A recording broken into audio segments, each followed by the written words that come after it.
कि नेवल पर किस की। वह एक झटके से फना के अंदर समा गया। फना ने अपना होंठ दांतों के नीचे दबा लिया। उसने अपना होंठ इतने कस के दांतों के नीचे दबा लिया था कि उसके होंठों से खून आ गया। फना की पलकें गीली हो गई। अभी कुछ देर पहले ही विक्रम उसके साथ गुस्से से हमबिस्तर हुआ था, जिस वजह से फना को तकलीफ हो रही थी। कमरे में फना की आहें गूंजने लगीं। वक्त के साथ विक्रम पैशनेट हो गया। फना से अब और बर्दाश्त नहीं हो रहा था, लेकिन विक्रम अपनी मनमानी कर रहा था। बेडशीट पर सिलवटें पड़ गईं। कमरे में हमबिस्तर होने की आवाज आ रही थी। अगली सुबह फना और विक्रम दोनों ही बेड पर लेटे हुए थे। विक्रम उसके ऊपर सो रहा था।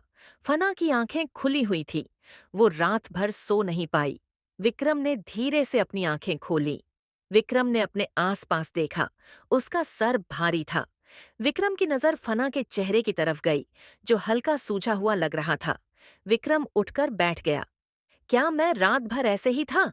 फना ने अपना सिर हिला दिया। विक्रम दूसरी साइड लेट गया। फना अभी भी वैसे ही लेटी हुई थी। उसके अंदर उठने की ताकत बिल्कुल नहीं थी। फना उठकर बैठने लगी। उसके घुटनों में झंझनाहट हो रही थी। फना उठकर बैठ गई। उसने ब्लैंकेट से खुद को कवर किया। क्या हुआ था कल? विक्रम ने पूछा। फना के गाल लाल हो गए। शुक्र है, इसे कुछ याद नहीं। कल रात विक्रम ने उसे ना जाने कैसे कैसे परेशान किया था। फना ने अपनी कमर हिलाई। फना के चेहरे पर शर्म वाले भाव थे। वो आज शर्म से पानी पानी हुई जा रही थी। विक्रम ने उसे खींचा। फना उसके सीने से जा लगी। फना ने अपनी नजर झुका ली। विक्रम ने उसकी चिन्ह पकड़ी और उसका फेस ऊपर किया। क्या हुआ बेबी? विक्रम ने पूछा। फना की आंखें बड़ी बड़ी हो गई। क्या ये अभी भी नशे में था? फना ने सोचा। फना और शर्मा गई। विक्रम ने उसे अपने और करीब करते हुए उसकी पीठ से सहलाई। कुछ नहीं सर, फना ने शर्माते हुए कहा। फिर तुम इतना शर्मा क्यों रही हो? विक्रम ने उसके बालों को उसके कान के पीछे करते हुए पूछा। सफेद चादर से लिपटी फना खरगोश लग रही थी। या फिर मैं कल बेड पर बहुत अच्छा था, विक्रम ने फुसफुसाते हुए फना के कान में कहा। फना ने अपना मुंह दूसरी तरफ कर लिया। उसके गाल लाल हो गए थे। विक्रम ने उसे और कसकर जकड़ लिया। फना के मुंह से आह निकल गई। उसने विक्रम के सीने पर हाथ रख थोड़ी दूरी बनाई। विक्रम की आंखें छोटी छोटी हो गईं। विक्रम ने ब्लैंकेट खींचा और फना को अपने नीचे दबोच लिया। दोनों ब्लैंकेट के अंदर थे। जरा सा भी गैप नहीं था। फना घबरा गई। विक्रम का हाथ नीचे की तरफ से चलने लगा। तभी फना ने उसका हाथ पकड़ लिया। विक्रम ने उसे घूरा। सर, वहां वहां। फना को शर्म आ रही थी। फना धीरे धीरे विक्रम के कान में कुछ फुसफुसाई। विक्रम के चेहरे पर नोटिस स्माइल आ गई। विक्रम उठकर बैठ गया। विक्रम ने फना को अपनी गोद में बैठा लिया। पहले बताया चाहिए था ना तुम्हें, विक्रम ने उसके माथे को चूमते हुए कहा। वो सर, आप सुनते ही नहीं, फना के मन में चल रहा था। आप बहरे जो हैं, जाहिर तौर पर वो विक्रम को ये बोल नहीं सकती थी। कुछ समय बाद दोनों ने शॉवर ले लिया था। फना अभी भी टॉवल पहने ही खड़ी थी। वो कपड़े को अरेंज कैसे करे, यही सोच रही थी। विक्रम अपनी पैंट पहन रहा था। तभी उसकी नजर फना पर गई, जो अभी भी वैसे ही खड़ी थी। क्या हुआ तुम्हें, ऐसे क्यों खड़ी हो? विक्रम ने पूछा। सर, मेरे पास कपड़े नहीं हैं, फना ने धीरे से जवाब दिया। विक्रम को कुछ याद आया कि उसने ही तो कल उसके कपड़े फाड़ दिए थे। वो कपड़े घटिया थे। उसने अपना फोन उठाया, उस पर कुछ टाइप किया और फोन काट कर बेड पर फेंक दिया। उसने फना को अपनी तरफ आने का इशारा किया। फना धीरे धीरे कदमों से उसकी तरफ आ गई। जी सर, फना ने धीरे से कहा। देख क्या रही हो, शर्ट के बटन बंद करो, विक्रम ने कहा। फना ने अपना हाथ बढ़ाया और बटन बंद करने लगी। विक्रम की नजर तो फना की क्लीवेज पर थी। फना इस बात से अनजान उसकी शर्ट के बटन लगाने में बिजी थी। फना ने जब विक्रम की नजरों को फॉलो किया, फना घूम गई। ये सभी मर्द एक जैसे ही होते हैं। तभी विक्रम ने उसे पीछे से बाहों में भर लिया। विक्रम ने उसकी नेक पर अपने होंठ चलाते हुए कहा, क्या छुपा रही हो तुम? ऐसा तो है नहीं कि मैंने कुछ देखा नहीं, बल्कि इससे ज्यादा ही देखा है। ये आदमी कितना बेशर्म था, काश जमीन फट जाती और वो उसमें समा जाती। विक्रम का हाथ टॉवल के अंदर जा रहा था। फना समझ गई। फना विक्रम से दूर जाने लगी। विक्रम ने उसके टॉवल का एक सिरा पकड़ लिया था। टॉवल खुल गया। फना ने खुद को टॉवल की एड में छुपाते हुए कहा, छोड़िए ना सर। विक्रम के चेहरे पर ईविल स्माइल थी। छोड़िए ना सर, प्लीज, फना ने टॉवल की एड लेते हुए कहा। विक्रम ने उसकी तरफ देखते हुए कहा, वैसे क्या छुपा रही हो तुम, मुझे भी दिखाओ। विक्रम ने शरारती मुस्कान के साथ कहा। कितना बदमाश है, फना ने मन ही मन सोचा। उसने हमेशा विक्रम को गुस्से में ही देखा था। उसके चेहरे पर कोई भाव नहीं होते थे। वो बस हमेशा गुस्से में ही होता था। इस वजह से वो उसे डरती थी। लेकिन ये आदमी ऐसी कोई हरकत भी कर सकता है। प्लीज सर, छोड़िए ना, फना ने शर्माते हुए कहा। विक्रम ने अपनी गर्दन ना में हिला दी। नहीं, मुझे भी देखना है। फना पानी पानी हुई जा रही थी। प्लीज सर, छोड़ दीजिए। विक्रम ने टॉवल का एक सिरा पकड़कर फना की तरफ बढ़ने लगा। फना वहीं खड़ी थी। विक्रम ने उसे टॉवल से लपेटते हुए वॉल से लगा दिया और उसके लब्बों को चूमने लगा। उसने उसके बालों को पकड़ रखा था। फना कोई हरकत नहीं कर रही थी। विक्रम की किस इतना पैशनेट थी कि फना का पूरा चेहरा लाल हो गया था। अब ये नहीं कह सकते कि किस वजह से। Tonight I want you again, Vikram ने मदहोशी से कहा। आई सर, फना हिचकिचा रही थी। विक्रम की आंखें छोटी छोटी हो गई। व्हाट? सर, सर मुझे आज शाम तक पीरियड आ जाएंगे। ये पीरियड क्या होता है? विक्रम ने पूछा। फना हैरान हो गई। क्या इसे पीरियड्स के बारे में नहीं पता? विक्रम उसे घूर रहा था।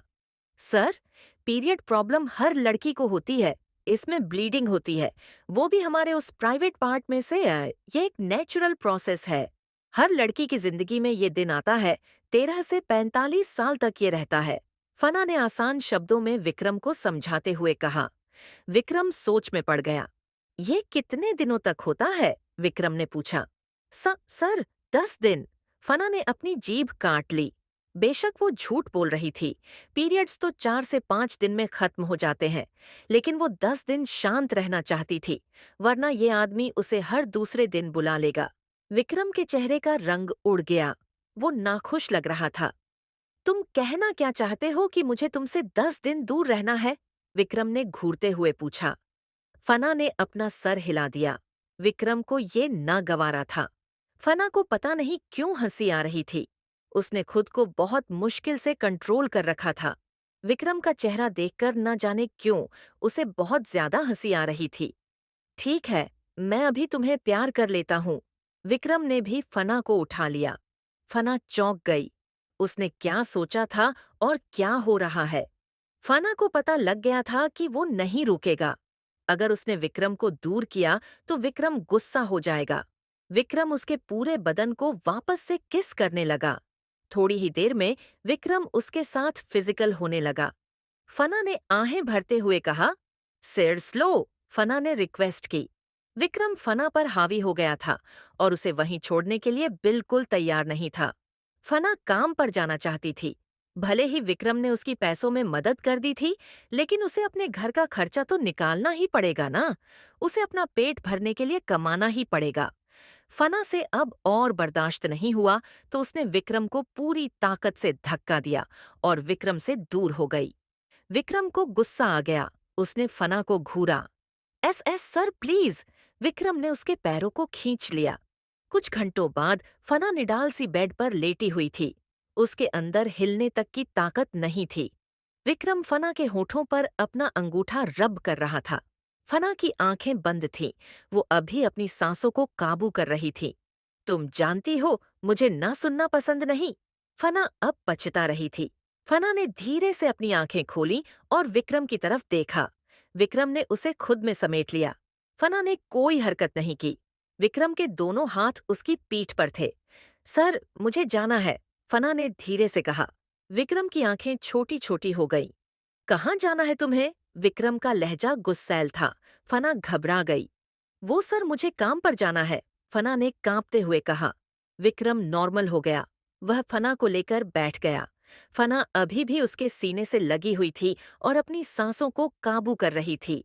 ऐसा लग रहा था जैसे विक्रम उसे छोड़ने के मूड में नहीं था। फना भी वापस से विक्रम को गुस्सा नहीं दिलाना चाहती थी। फना ने विक्रम के सीने पर हाथ रखा। विक्रम का दिल धड़क उठा। सर, मैं जा सकती हूँ। तभी उस रूम में एक फोन कॉल की आवाज आई। ये फोन फना का था। फना ने अपना फोन उठाया। कहाँ है तू फना? कब से वेट कर रहा हूँ तेरा। उसके फोन से एक मर्दाना आवाज आई। फना घबरा गई। डर की वजह से वो कांप गई। उसने तुरंत अपना फोन कट कर दिया। फना ने डरते हुए विक्रम के फेस की तरफ देखा। विक्रम का चेहरा एक्सप्रेसलेस था। विक्रम गुस्से में नहीं लग रहा था। फना ने चैन की सांस ली, लेकिन फना विक्रम की बदलती आंखों को नहीं देख पाई। फना ने टेक्स्ट मैसेज किया और अपना फोन दूसरी साइड रख दिया। तभी विक्रम के फोन पर एक मैसेज आया। विक्रम ने अपने कपड़े उठाए और उन्हें पहनने लगा और फिर रूम से बाहर चला गया। फना ने खुद को ठीक से कवर कर लिया और विक्रम की हरकतों के बारे में सोचने लगी।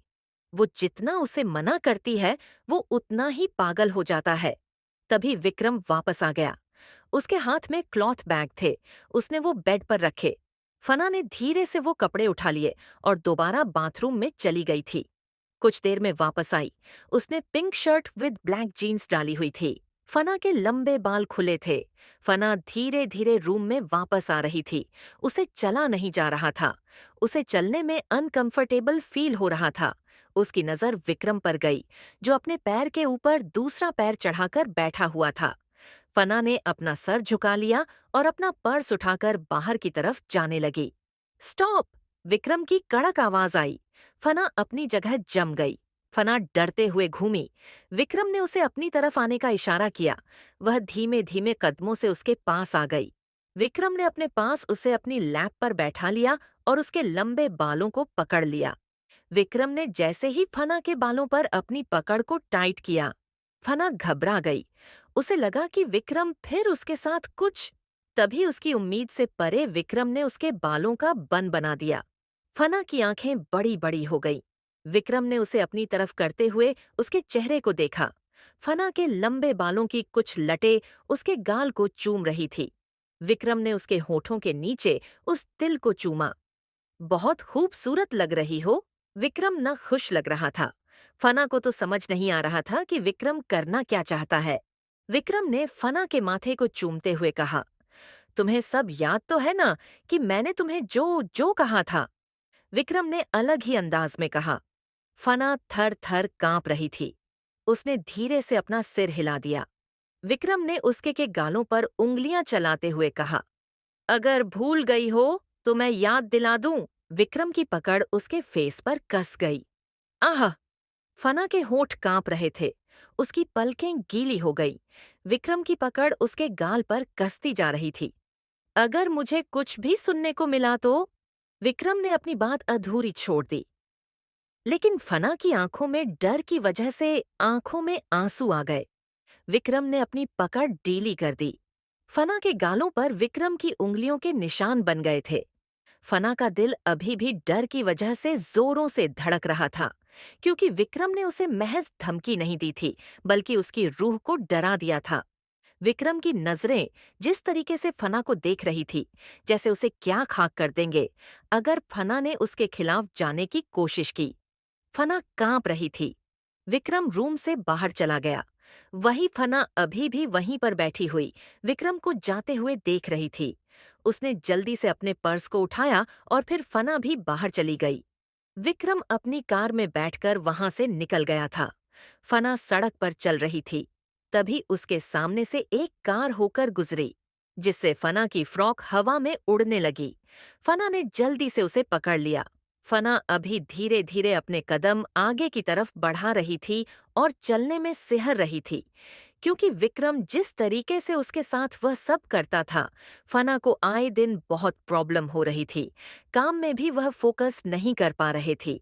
फना ने सोचा था कि आज वह सबसे पहले निशु के पास जाएगी और उसे मनाएगी, क्योंकि उसकी दोस्त भी उससे गुस्सा हो गई है।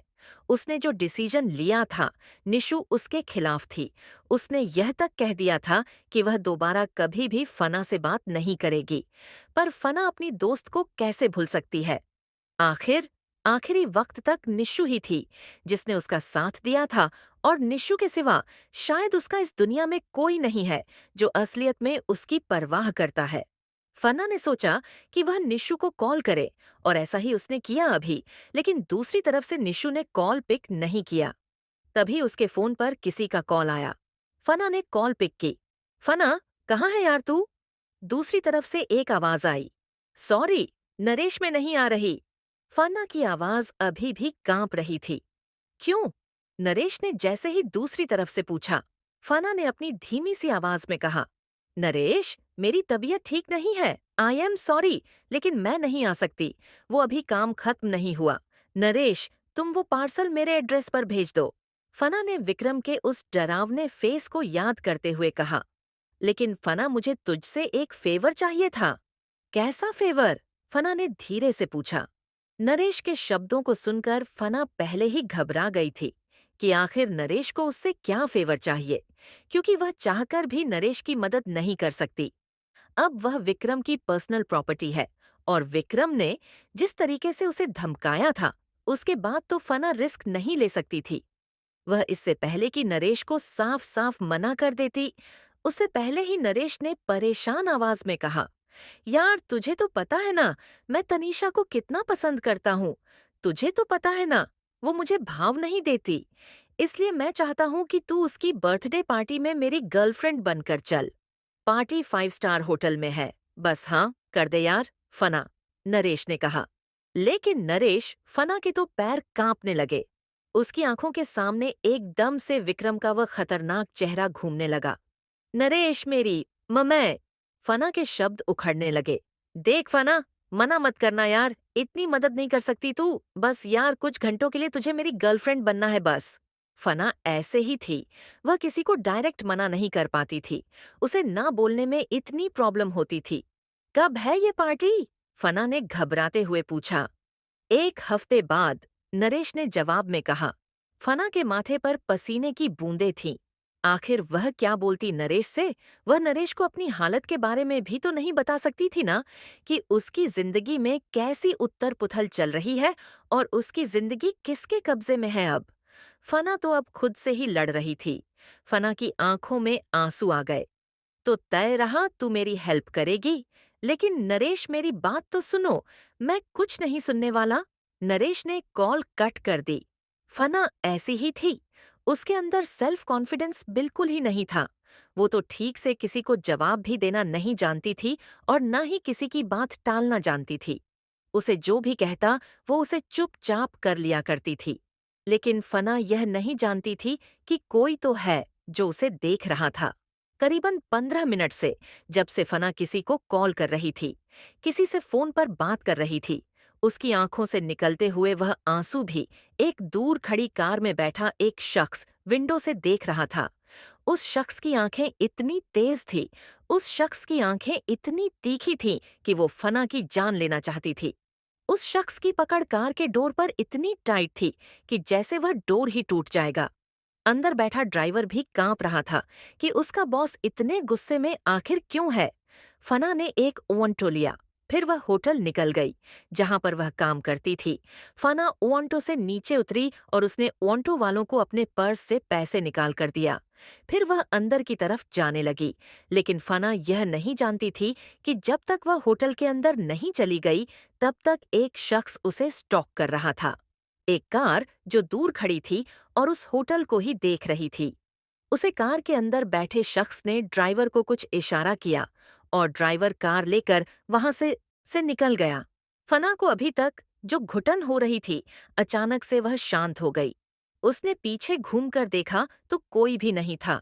इसलिए फना ज्यादा ध्यान न देते हुए होटल के अंदर चली गई, और जैसा कि उसने सोचा था, उसे मैनेजर से बहुत डांट पड़ी। मैनेजर ने उसे यह तक की धमकी दे दी कि अगर वह एक बार और लेट हुई तो उसे काम से वह निकाल देगा या उसका बोनस कट कर देगा। ये सुनकर फना मैनेजर से सॉरी बोलती है, और उसके बाद वह उसे प्रॉमिस करती है कि वह दोबारा काम पर कभी लेट नहीं आएगी।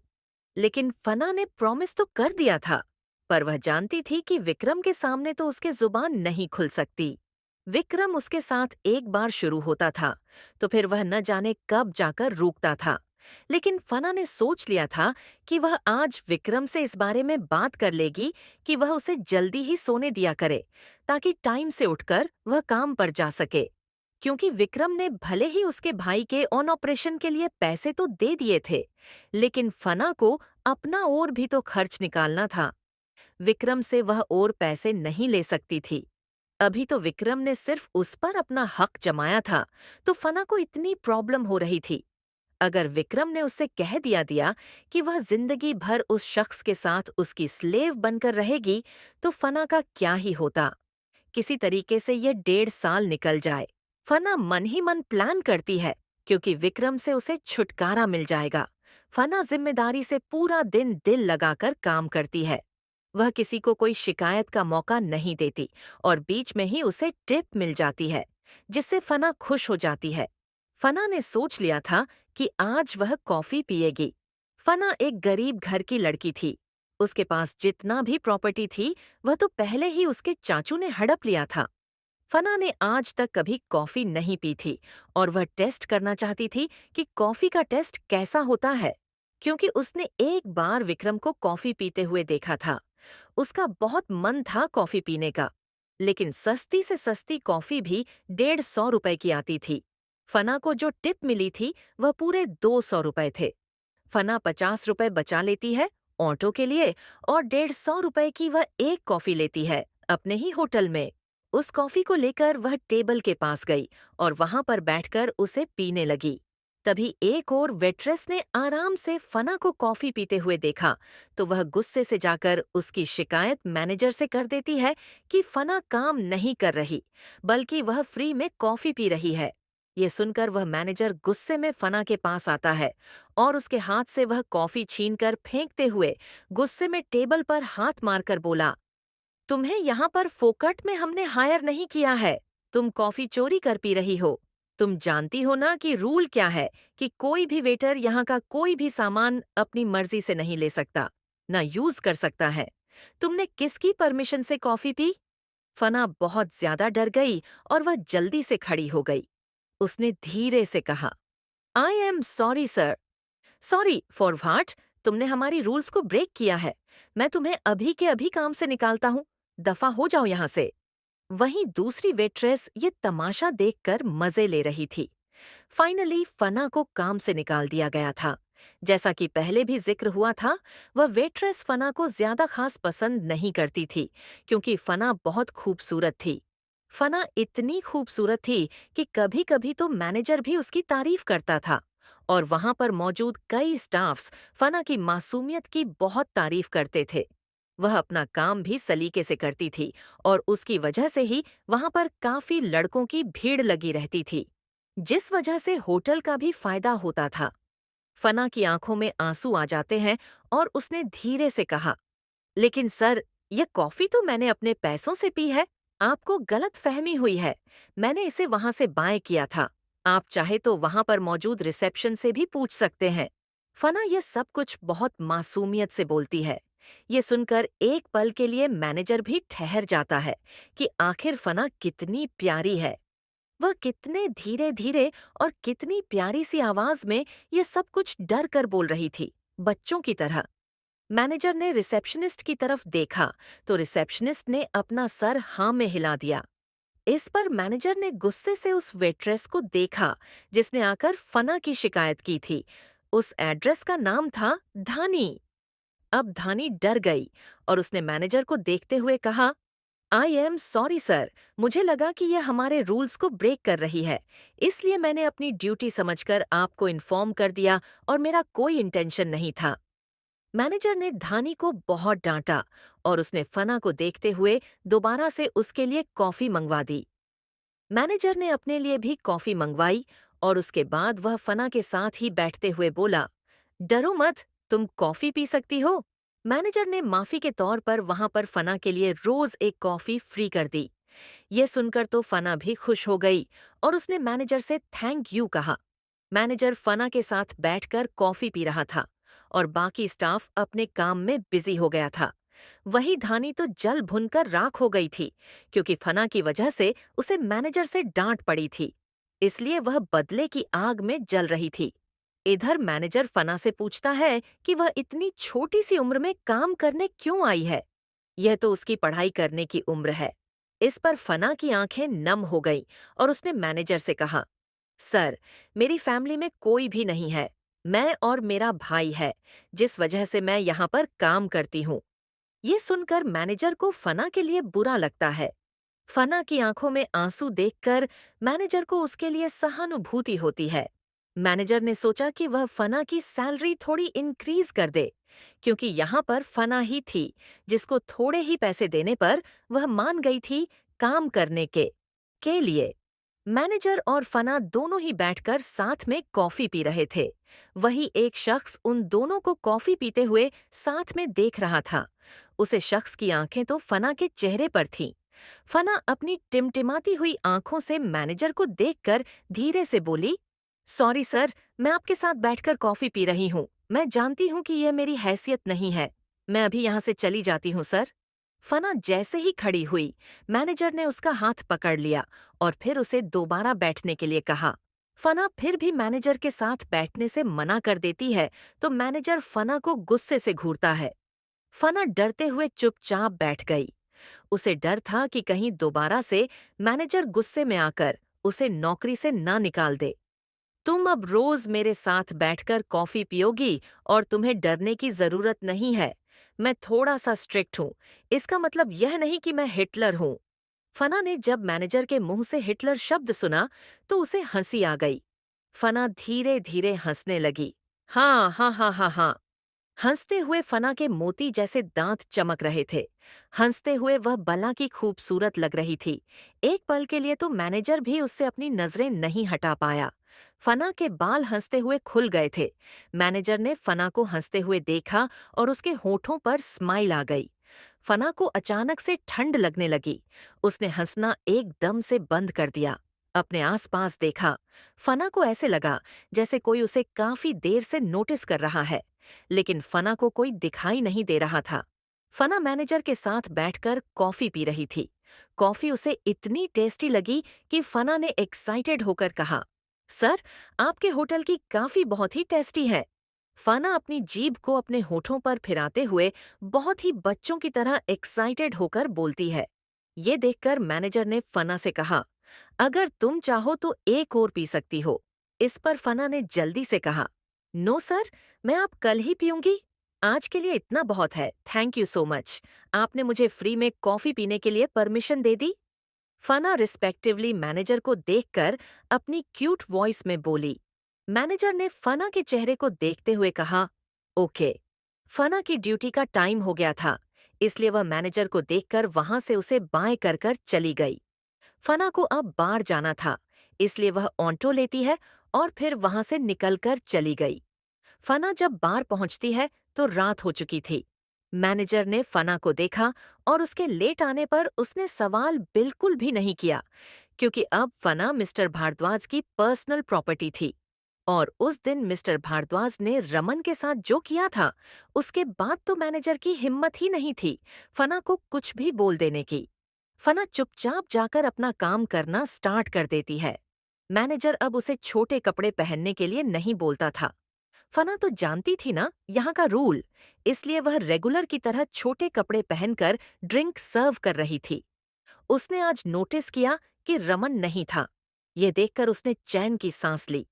उस दिन रमन जिस तरीके से उसके साथ बदतमीजी कर रहा था, फना बहुत ज्यादा डर गई थी।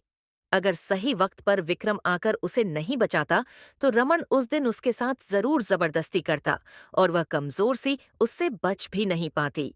यही सोचते हुए फना वहां पर एक आदमी की ड्रिंक के अंदर बहुत ज्यादा ड्रिंक डाल देती है कि वह ओवरलोड होकर ड्रिंक टेबल पर फैल गई, जिस पर उस आदमी ने गुस्सा होकर फना को देखा। लेकिन फना का चेहरा देखते ही उसने अपनी नजरें नीचे कर ली और फना से कुछ भी नहीं कहा। फना बहुत डर गई थी, इसलिए उसने जल्दी से कहा, आई एम सॉरी सर, मैं इसे अभी साफ कर देती हूँ। इस पर उस आदमी ने फना को देखा तो, पर कुछ कहा नहीं। उसकी नजरें नहीं मिल रही थीं फना से। फना भी यह नोटिस कर रही थी कि यह आदमी उससे नजरें चुरा रहा है। बल्कि यही नहीं, हर आदमी उससे अब नजरें चुराने लगा है। कोई भी उसकी तरफ अब नहीं देखता। जिस तरीके से पहले सब उसे नोचने की निगाहों से देखते थे, ऐसा लगता था कि मौका देखते ही वह उसका शिकार करने लगेंगे। पर अब ऐसा था कि उनकी आंखों में डर था। शायद उस दिन जो हुआ, उसके बाद से सभी फना से डरने लगे थे। फना को सबक बिहेवियर थोड़ा अजीब तो लगा, लेकिन उसने इतना ज्यादा गौर नहीं किया। अच्छा ही था कि कोई उसे ना देखे और वह चुपचाप अपना काम करे और पैसे लेकर यहाँ से चली जाया करे। अभी तक फना को विक्रम का मैसेज नहीं आया था। इस वजह से शायद आज उसे विक्रम के पास न जाना पड़े। वह निशु से मिलने जा सकती है। यह सोचकर वह थोड़ा खुश होने लगी और एक्साइटेड होकर अपना काम करने लगी। वहां पर डांस हो रहा था, बार गर्ल्स डांस कर रही थी। फना का काम वहां पर सिर्फ लोगों को ड्रिंक सर्व करने का ही रह गया था। मैनेजर फना को देखते हुए यही सोच रहा था कि आखिर उस लड़की में ऐसा ही क्या था कि मिस्टर भारद्वाज ने सिर्फ इसे ही चुना। इसके लिए मिस्टर भारद्वाज ने रमन का क्या हाल किया था, यह सब उसने अपनी आंखों से देखा था। रमन हॉस्पिटल में एडमिट था और उसे होश नहीं आया था अभी तक। अगर उसे होश आ भी गया और वह बच गया, तो मिस्टर भारद्वाज उसे वैसे भी जीने नहीं देंगे। मैनेजर ने फना से उसी दिन कान पकड़ लिए थे कि वह इस लड़की से दूर ही रहेगा और ना ही उसे काम छोड़ने के लिए कहेगा और ना ही काम करने के लिए फोर्स करेगा। वरना अगर मिस्टर भारद्वाज को पता चल गया कि उसने फना को जरा भी तकलीफ दी है, तो मिस्टर भारद्वाज उसके साथ न जाने क्या ही कर देंगे। कहीं वो उसका एक पैर न काट दे और कहीं उसकी सारी उंगलियां ही ना कट कर दे। ये इमेजिन कर ही में मैनेजर की रूह कांप गई। उसने गहरी सांस छोड़कर फना से नजरें हटाई, लेकिन कहीं न कहीं उसके अंदर लालच भी था कि वह फना का यूज कर सकता है। मिस्टर भारद्वाज ने अगर उसके बार में अपना हाथ हाथ रख दिया तो यह बार न जाने कहां से कहां तक पहुंच जाएगा। और कहते हैं ना कि अगर शख्स लालच में हो तो वह अंधा हो जाता है। फना मैनेजर के पास आई। अभी रात के 11 बजे थे। उसने मैनेजर से रिक्वेस्ट करते हुए कहा, सर, क्या मैं आज जल्दी घर जा सकती हूँ? इस पर मैनेजर ने एक नजर घूर कर उसे देखा। वह उस पर जोर से चिल्लाना चाहता था कि तुम्हें आए हुए अभी ठीक से 5 घंटे भी नहीं हुए और तुम आज यहाँ से जाना चाहती हो। मैं तुम्हारी सैलरी कट कर दूंगा। पर मैनेजर फना पर नहीं चिल्लाता है। वह धीरे से बोला, ओके। फना भी हैरान हो गई, क्योंकि वह तो मैनेजर का रिएक्शन देखकर सोच रही थी कि उसे बहुत तेज डांट पड़ने वाली है। लेकिन इससे परे उसे तो यहाँ से जाने की परमिशन मिल गई। फना बहुत एक्साइटेड थी और वह जल्दी से जाकर अपना ड्रेस चेंज करती है और फिर सीधा यहाँ से वह ऑन्टो लेकर अपनी चौल के लिए निकल गई। आज वह अपनी दोस्त के साथ थोड़ा सा वक्त बिताकर उसे मनाना चाहती थी। फना जब चोल पहुंची, उसे 3 दिन हो गए थे कि वह चोल नहीं आई थी। फना ने जब रूम के अंदर देखा तो निशु आ चुकी थी और निशु ने खाना भी बना लिया था। फना ने आकर निशु को पीछे से हक करते हुए कहा, निशु। निशु ने जैसे ही फना की आवाज सुनी, उसने गुस्से से कहा, तू यहाँ क्या करने आई है? तेरा यहाँ पर अब कुछ भी नहीं है। चली जा यहाँ से। निशु की गुस्से भरी आवाज सुनकर फना की आंखों में आंसू आ गए और उसने इमोशनल होकर कहा, अब इतना भी क्या गुस्सा? तूने यह तो नहीं समझ लिया कि मैं मर चुकी हूँ? मरी नहीं है, लेकिन जल्दी मर जाएगी। तूने जो फैसला किया है ना, उसके बाद मैं उम्मीद भी नहीं कर सकती हूँ कि तू कब तक जिंदा रहेगी। मेरे पास कोई और रास्ता नहीं था, इसलिए मैंने ऐसा किया। इसका मतलब यह नहीं है कि मुझे अपनी जिंदगी से प्यार नहीं है या मुझे तेरी परवाह नहीं है। मुझे माफ कर दे। अब जो होना था हो चुका और मैं तुझे खुशखबरी भी देना चाहती हूँ कि मेरा भाई के ऑपरेशन के लिए डॉक्टर ने बाहर से टीम मंगवाई है और उन्होंने कहा कि 50% चांसेस है कि अब मेरा भाई ठीक हो सकता है। यह सुनकर निशु के होठों पर स्माइल आ गई, लेकिन फिर भी वह अपना गुस्सा जाहिर रखते हुए बोली, अब इतनी बड़ी कीमत चुकाई है तूने, तो उसका ठीक होना लाजमी है। निशु, तू इतना रूड बिहेव क्यों कर रही है यार? एक बार मेरी तरफ देखा तो ले। अब इतना भी क्या गुस्सा? जो होना था हो चुका है। मैं देख तेरे लिए क्या लेकर आई हूँ। सी निशा ने नजर घुमाकर देखा तो फना के हाथ में भेलपुरी थी। जो निशी को इतनी पसंद थी कि जिसे देखते ही नीशू फना के हाथ से वह भेलपुरी ले ली और फना को घूरते हुए बोली, क्या करने आई है यहाँ पर? तुझसे मिलने आई हूँ और मुझे तेरे साथ डिनर भी करना है। बहुत जोरों से भूख लगी हुई है। फना नीचे बैठ गई फर्श पर, क्योंकि वहां चेयर नहीं थी। फना और निशु दोनों मिलकर उस भेलपुरी को खत्म करती हैं, जिससे उन दोनों का ही पेट भर जाता है। फना और निशु दोनों फर्श पर ही लेटकर बातें कर रहे थे। तभी अचानक से निशु की नजर फना की क्लीवेज पर चली गई, क्योंकि उसका कपड़ा थोड़ा नीचे हो गया था। जब उसने वहां पर निशान देखा तो निशु ने कहा, कैसे रहे तेरे यह 3 दिन और साथ में? तुझे सोने तो नहीं दिया होगा ना? ये सुनकर फना ने निशु को देखते हुए धीरे से कहा, इस बारे में बात नहीं करना चाहती मैं। तेरी आंखों में आंसू क्यों आ रहे हैं? फिर अगर सब कुछ नॉर्मल होता तो फिर यहाँ पर नहीं आती तू। मैं जानती हूँ कि तूने जो इतना बड़ा कदम उठाया है वह सिर्फ और सिर्फ अपने भाई के लिए किया। खुद के बारे में एक बार भी नहीं सोचा। तुझे अब वहां दोबारा जाने की जरूरत नहीं है। तू हमेशा के लिए आई है ना? नीशू ने फना से सवाल किया तो फना ने अपने होंठ भींचते हुए कहा, पूरे हुए कहाँ? मैंने उनके साथ 1.5 साल का कॉन्ट्रैक्ट किया है। ये सुनते ही निशु हैरान हो गई और उसने उठकर बैठते हुए गुस्से से कहा, आर यू मैड? तूने वह कॉन्ट्रैक्ट पेपर साइन कर दिया। उनमें आखिर ऐसा क्या लिखा हुआ था? फना की आंखों में आंसू आ गए। उसने निशु को बताया कि उस कॉन्ट्रैक्ट पेपर में क्या लिखा हुआ था।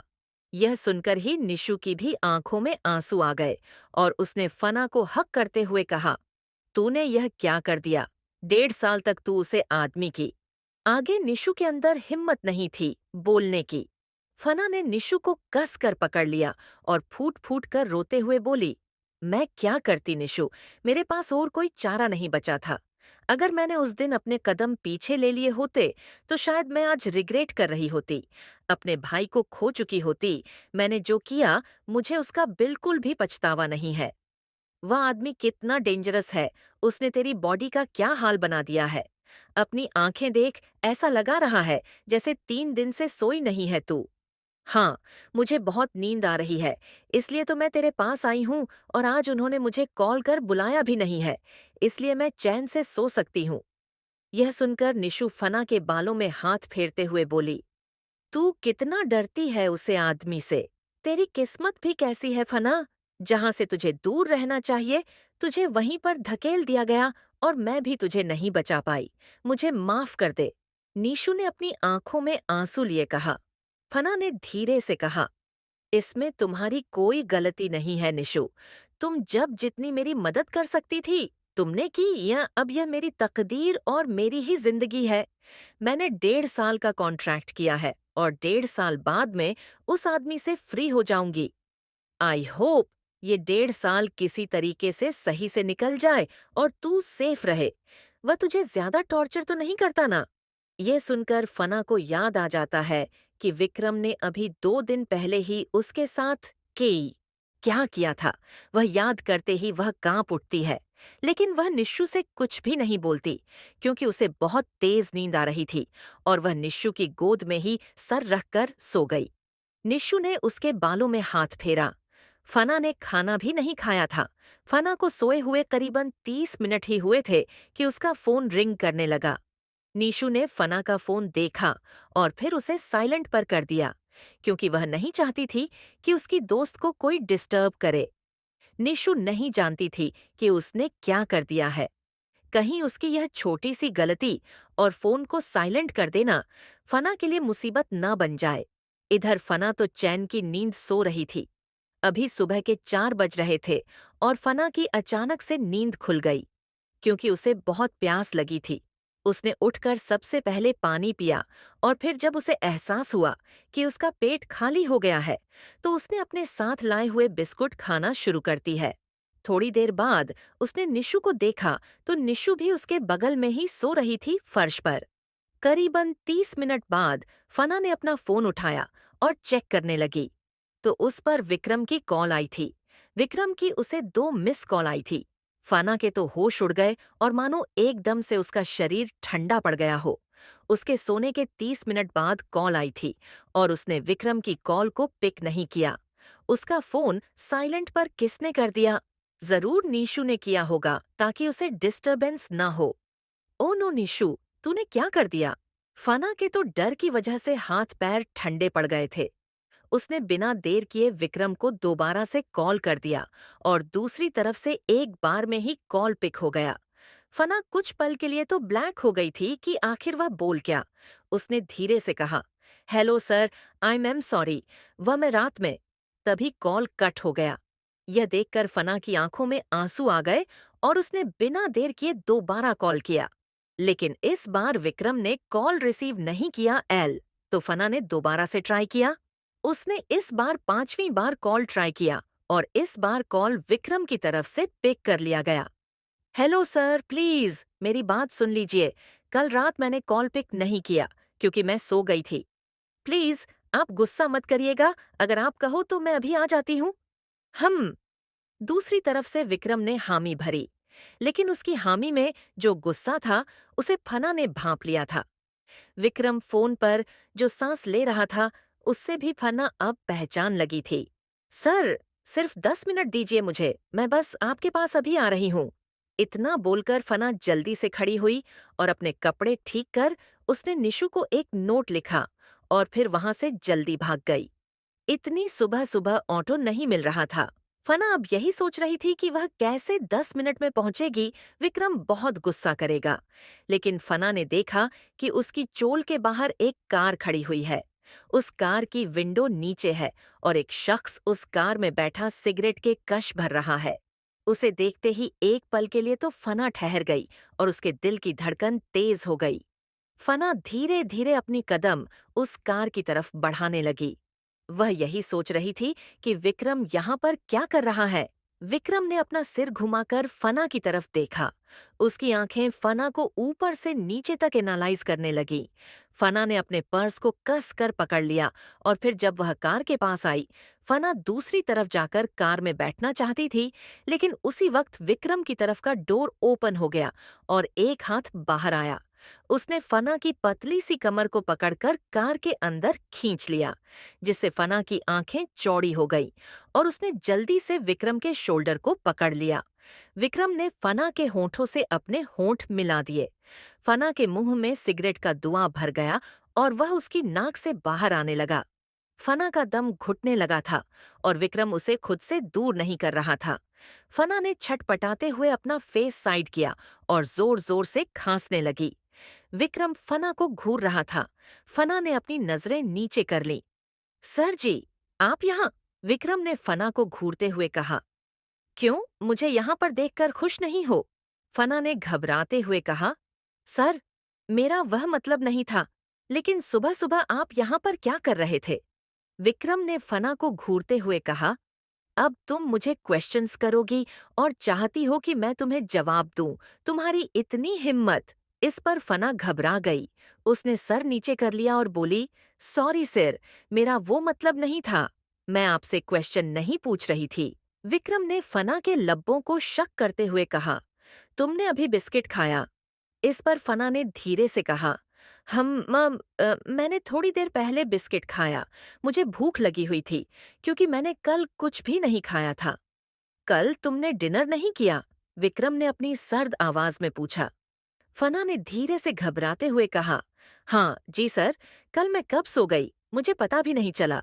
इस वजह से ही मैंने आपका फोन भी पिक नहीं किया था, क्योंकि नीशू ने आपका फोन साइलेंट पर लगा दिया था, वरना मैं जरूर पिक कर लेती। फना यह सब कुछ अपनी धीमी और प्यारी सी आवाज में बोल रही थी, बच्चों की तरह बुदबुदाते हुए। यह सुनकर विक्रम ने फना को अपनी बाहों में टाइटली हग कर लिया और फिर उसके कान में फूंक मारते हुए बोला, जब तुम जानती हो कि मैं तुम्हें रोज रात को कॉल कर कर अपने पास बुलाता हूँ, तो फिर तुम्हारी हिम्मत कैसे हुई सोने की? सॉरी सर, मुझे पता भी नहीं चला। मैंने आपका वेट भी किया था कॉल का, लेकिन आपने जब कोई मैसेज और कॉल नहीं किया तो मुझे लगा कि मुझे नहीं आना है। इस वजह से मैं निशु के घर पर चली गई थी और वहां पर जाकर मैंने आपके कॉल का वेट किया था, लेकिन फिर भी नहीं आया। विक्रम ने फना के कान पर जोर से काट लिया, जिससे जिससे फना दर्द से कराह दी। तुम मुझे एक्सक्यूज दे रही हो। कल रात मुझे तुम्हारी वजह से भूखा और सूखा ही सोना पड़ा। ये सुनकर फना ने धीरे से कहा, सॉरी सर, मैं आपके पास ही आ रही थी। मैंने कुछ भी इंटेंशनली नहीं किया था। आपने खाना क्यों नहीं खाया सर? आप भूखे क्यों सोए? फना को समझ नहीं आ रहा था कि विक्रम भूखा क्यों सोया। विक्रम की आंखें छोटी हो गई कि इस बुद्धू लड़की को कुछ भी समझ नहीं आया। विक्रम ने फना के कान में धीरे से अपनी सेडक्टिव आवाज में कहा, क्योंकि मैं रोज रात को तुम्हें खाता हूँ। विक्रम के शब्दों की गहराई को समझते हुए फना का चेहरा टमाटर की तरह लाल हो गया। वह अब समझ गई थी कि विक्रम आखिर उसे क्या कहना चाहता था। फना ने धीरे से कहा, सर, आई एम सॉरी उसके लिए। अगर आप चाहे तो हम घर चलते हैं। अभी मेरे पास 1.5 घंटा है। आपको जो करना होगा आप कर लीजिएगा। उसके बाद मैं काम पर चली जाऊंगी। विक्रम ने ड्राइवर को कुछ इशारा किया। ड्राइवर ने कार आगे ड्राइव करना स्टार्ट कर दिया। विक्रम ने फना को लेदर सीट पर लिटा दिया और फिर उसके ऊपर झुकते हुए उसने फना के कपड़ों को थोड़ा सा खींचा, जिससे फना की दरारें नजर आने लगीं। विक्रम ने फना के दरारों पर अपने होंठ रख दिए और अपना मुंह उसके सीने में छुपा लिया। फना की नजर अचानक से ड्राइवर से जा मिली, जो रिव्यू मिरर से पीछे देख रहा था। फना लाल पीली हो गई। उसके चेहरे से ऐसा लगा था जैसे खून आने लगा।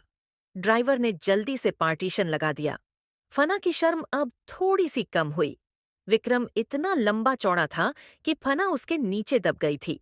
फना यही सोच रही थी कि अब वह क्या करे, इसलिए उसने अपने पैरों को विक्रम की कमर पर होल्ड कर दिया।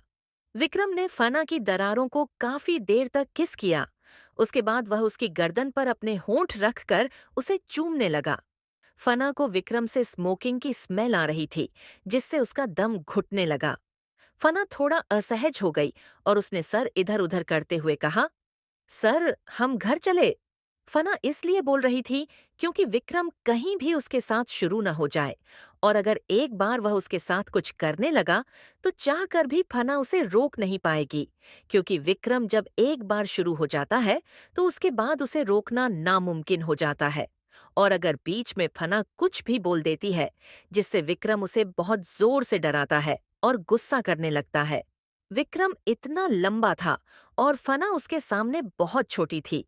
उस लेदर सीट पर वह आ नहीं पा रही थी, जिस वजह से उसे पेन हो रहा था अपनी कमर में। विक्रम ने फना के शब्दों को सुना। उसके बाद उसने धीरे से कहा, हम्मा, मैं कार में ठीक से तुम्हारे साथ कुछ कर भी नहीं पाऊंगा। बेड पर ही परफॉर्मेंस अच्छी होगी। यह सुनकर फना का चेहरा टमाटर की तरह एक बार फिर लाल हो गया। उसे बहुत शर्म आ रही थी, क्योंकि ड्राइवर कार में ही बैठा हुआ था। भले ही वह कुछ देख नहीं पा रहा था, लेकिन पीछे से आई आवाज तो सुन पा रहा होगा ना। अभी विक्रम जिस तरीके से खुलेआम ये सब कुछ बोल रहा है, इन्हें बिल्कुल भी शर्म नहीं आती। फना यह सोचते हुए और ज्यादा शर्मा जाती है। विक्रम फना के मोटे मोटे गालों को अपने मुंह में भरकर शक करने लगा। फना चुपचाप लेटी हुई थी, जैसे उसने विक्रम की बाहों में खुद को ढीला छोड़ दिया हो। विक्रम धीरे धीरे फना के ऊपर हावी हो गया। उसने फना की चिन्ह पर किस किया और जैसे ही बां ईंट की फना की आह निकल गई। कार में उन दोनों को 10 मिनट हो गए थे और 10 मिनट में ही विक्रम ने फना को बहुत परेशान कर दिया था। फना के पूरे कपड़े अस्त व्यस्त हो गए थे। उसके बाल भी बिखर गए थे, क्योंकि विक्रम ने उसके बालों को कस कर पकड़ा हुआ था और वह उसे किस कर रहा था। विक्रम का किस धीरे धीरे डीप और इंटेंस हो गया, जिसे फना उसकी सांसों को अपने मुंह में घुलते हुए महसूस कर रही थी। वह उसके सलाइवा को भी खा रहा था।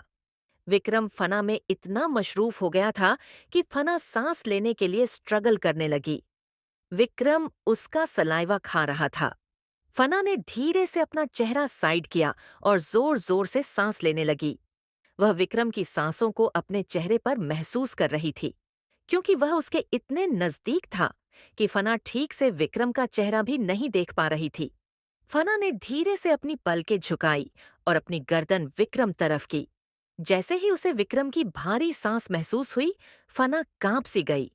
फना को विक्रम के मुंह से स्मोक की स्मेल आ रही थी, जो उससे बर्दाश्त नहीं हो रही थी। विक्रम ने जब देखा कि फना उसे दूर कर रही है, विक्रम को बहुत तेज गुस्सा आया और उसने फना की गर्दन पकड़ ली और उसके होठों से अपने होंठ जोड़ दिए। विक्रम जानबूझकर फना के होठों से खेल रहा था। वही फना थोड़ी देर के लिए तो निशब्द रह जाती है, लेकिन विक्रम को रोकने की हिम्मत आखिर कहाँ थी उसके अंदर। विक्रम ने उसे करीबन 15 मिनट तक किस किया। बीच बीच में फना जब धीरे से सांस लेती, तब उसे लगता कि उसकी जान में जान आ गई। विक्रम ने फना के कपड़ों को रिमूव करना स्टार्ट कर दिया था। अब फना जो महसूस कर रही थी, कार के अंदर ड्राइवर था। विक्रम की हाइट फना से बहुत ज्यादा थी। फना उसके सामने इतनी छोटी थी कि वह विक्रम के नीचे दब गई थी। फना ने गहरी सांस लेते हुए विक्रम को खुद से दूर किया। विक्रम ने जैसे ही उसे छोड़ा, फना ने अपनी लड़खड़ाती हुई जबान में कहा, सर, अब हम विला पहुंचकर ही करते हैं, कार छोटी है। यह बोलकर फना चुप हो जाती है। विक्रम ने फना को घर कर देखा, लेकिन कुछ बोला नहीं। वह बस फना की नेक पर किस करता रहा। विक्रम के हाथ फना के टॉप के अंदर मूव कर रहे थे, जिससे बीच में फना आहें भर रही थी। विक्रम उसके साथ एक खिलौने की तरह खेल रहा था। विक्रम का फेवरेट टॉय बन चुकी थी फना। फना विक्रम को रोक भी नहीं रही थी। ना ही उसके अंदर हिम्मत थी और ना ही उसे परमिशन थी। थोड़ी देर में विक्रम और फना विला पहुंच गए थे। विक्रम ने फना को अपनी मजबूत बाहों में उठा रखा था और फना एक छोटी बिल्ली की तरह सिकुड़कर विक्रम को कसकर पकड़कर सहमी हुई थी। फना चाहती थी कि विक्रम यह सब कुछ जल्दी जल्दी करे, ताकि फना फ्री हो जाए और काम पर जा सके। अभी सुबह के 5 बजे रहे थे और 7 बजे उसे काम पर जाना होता है। अभी उनके पास 2 घंटे थे और विक्रम शायद इतने वक्त में सेटिस्फाइड हो जाए और विक्रम उसे यहाँ से जाने दे। वही विक्रम तो फना को खुद के साथ देख ही नहीं रहा था। उसकी कमर में हल्की सी लग गई और उसके मुंह से आह निकल गई। इसी के साथ विक्रम ने फना के पैरों को पकड़ा और अपने पास खींच लिया। बिना वक्त जायर किए विक्रम फना के कपड़े उसके बदन से अलग करने लगा। फना चुपचाप लेटी हुई थी और विक्रम को वह सब कुछ करने दे रही थी जो विक्रम को सेटिस्फाइड कर सके। विक्रम फना के थाइस पर अपने होंठ रखकर किसे करने लगा। फना कांप गई और उसने ब्लैंकेट को कसकर पकड़ लिया। विक्रम ने फना की स्कर्ट को रिमूव कर दिया और उसके बाद उसके बचे हुए कपड़ों को भी उसके बदन से अलग कर उसे निर्वस्त्र कर देता है। फना का कोमल सा बदन उसकी आंखों के सामने था, जो विक्रम को लुभा रहा था। विक्रम को सेंसेशन फील होने लगा और उसने अपनी गर्दन को इधर उधर किया। विक्रम ने जिस तरीके से फना को दबोच रखा था, फना को बहुत शर्म आ रही थी। जिन नजरों से विक्रम उसे देख रहा था, फना के लिए वह पानी में डूबकर मर जाने जैसा था। काश कहीं जाकर वह छुप जाती। उसने कभी नहीं सोचा था कि वह किसी आदमी के सामने इस तरह एक्सपोज होगी। विक्रम बेशर्म इंसान था। बेड पर तो वह एक अलग इंसान बन जाता था, जो शायद वह दुनिया के सामने नहीं है। उसका वह साइड सिर्फ फना ही देख पाई थी और शायद महसूस कर पाई थी। विक्रम बेड पर और ज्यादा रूड हो जाता था। इतना एग्रेसिव हो जाता था कि जैसे वह कोई जंग लड़ रहा हो और उस जंग में उसे जीत हासिल करनी है। फना को वह अपने किसी वॉरियर की तरह देखता था और अपने नीचे इस कदर कुचल देता था कि फना के अंदर जान नहीं बचती थी। उसे लगता था कि वह 2-3 दिन तक तो हिल भी नहीं पाएगी, लेकिन किसी तरीके से खुद को संभालते हुए वह उठ जाती थी और काम पर भी जाती थी। वहां जाकर उसे रिलैक्स फील होता था, क्योंकि विक्रम की प्रेजेंस उसे हर जगह महसूस होती थी। जहां जहां वह जाती थी, उसे ऐसा फील होता था जैसे 2 आंखें उसे हर वक्त घूर रही हैं। विक्रम ने फना की कमर पर जैसे ही पिंच किया और वह जल्दी से विक्रम की तरफ देखती है। विक्रम ने गुस्से से उसका मुंह पकड़कर जोर से प्रेस करते हुए उसे वार्निंग भरे लहजे में कहा, तुम बार बार कहाँ खो जाती हो? जब मैं तुम्हारे सामने प्रेजेंट हूं तो तुम्हें किसी और के बारे में सोचने का हक भी नहीं है। फना ने डरते हुए अपने होठों को धीरे से ओपन किया और वह कुछ बोलने को हुई, लेकिन अचानक से वह खामोश हो गई। विक्रम ने फना का हाथ पकड़ लिया, फना को एकदम से अपनी तरफ खींचा और उसका फेस पकड़ लिया। विक्रम ने बिना कुछ बोले एक बार फिर से फना को डीप किस किया। विक्रम ने फना का हाथ पकड़कर अपनी चेस्ट पर रखा और फिर उसे आंखों से कुछ इशारा किया। फना ने हिम्मत कर विक्रम की शर्ट के बटन खोलने शुरू कर दिए। विक्रम की चेस्ट इतनी शक्तिशाली थी कि फना को ऐसा लगा जैसे वह किसी स्टोन को टच कर रही है। फना के हाथ थर थर कांप पर रहे थे, क्योंकि विक्रम से डरती थी वह। वही विक्रम जब उसके साथ हम बिस्तर होता था तो फना को विक्रम की मजबूती महसूस तो होती थी, लेकिन डर की वजह से वह ज्यादा उसके साथ इन्वॉल्व नहीं हो पाती थी। वह अपने होश में ही नहीं रहती थी। ना जाने उसे क्या हो जाता था। फना ने विक्रम की शर्ट को धीरे से उतार दिया और फिर उसे साइड में रखते हुए विक्रम को देखने लगी। फना को पता भी नहीं चला और विक्रम ने उसे बेड पर पटक दिया।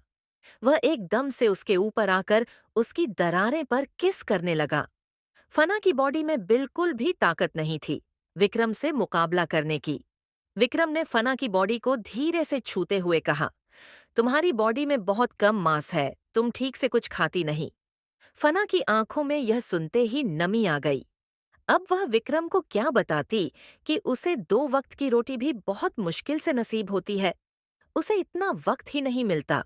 सारा दिन काम पर निकल जाता था और उसका भाई जब अस्पताल में एडमिट था तो फना की सारी सैलरी वहीं पर चली जाती थी। घर का राशन भी निशु चलाती थी। फना की नम आंखों को देखकर विक्रम ने फना की कमर को सहलाते हुए धीरे से उसके बैली को टच किया। फना के शरीर में हड्डियां ही हड्डियां थीं, जो कहीं न कहीं विक्रम को चुभ रही थी। इसलिए विक्रम ने फ्रस्ट्रेटेड होकर कहा, कल से तुम यहीं पर डिनर करोगी और मॉर्निंग ब्रेकफास्ट भी तुम यहीं से करके जाओगी। ये सुनकर फना चौंक गई और उसने विक्रम की तरफ जैसे ही देखा, विक्रम ने उसके बालों को पकड़ लिया। फिर उसे अपने करीब लाते हुए विक्रम ने अपनी सेक्सुअल वॉइस में कहा, क्योंकि मैं नहीं चाहता कि जब मैं तुम्हारे साथ रोमांस करूं और तुम बीच में ही बेहोश हो जाओ। ये सुनते ही फना लाल पीली हो जाती है शर्म से, क्योंकि विक्रम ने जो कहा था वह सच था। फना विक्रम को जब बर्दाश्त नहीं कर पाती थी तो बीच बीच में वह बेजान सी हो जाती थी। बहुत मुश्किल से ही विक्रम का साथ दे पाती थी वह। विक्रम ने फना को अपने करीब किया और फिर उसे बोला, अच्छी बच्ची की तरह अपना काम करो। इतना बोलते ही विक्रम ने फना के मुंह को बंद कर दिया और अपनी आंखें बंद कर ली। लेकिन फना की आंखें चौड़ी चौड़ी हो गई। विक्रम के चेहरे पर मदहोशी छाई हुई थी। वहीं फना के लिए यह बहुत मुश्किल था। विक्रम ने उसके बालों को टाइटली होल्ड कर रख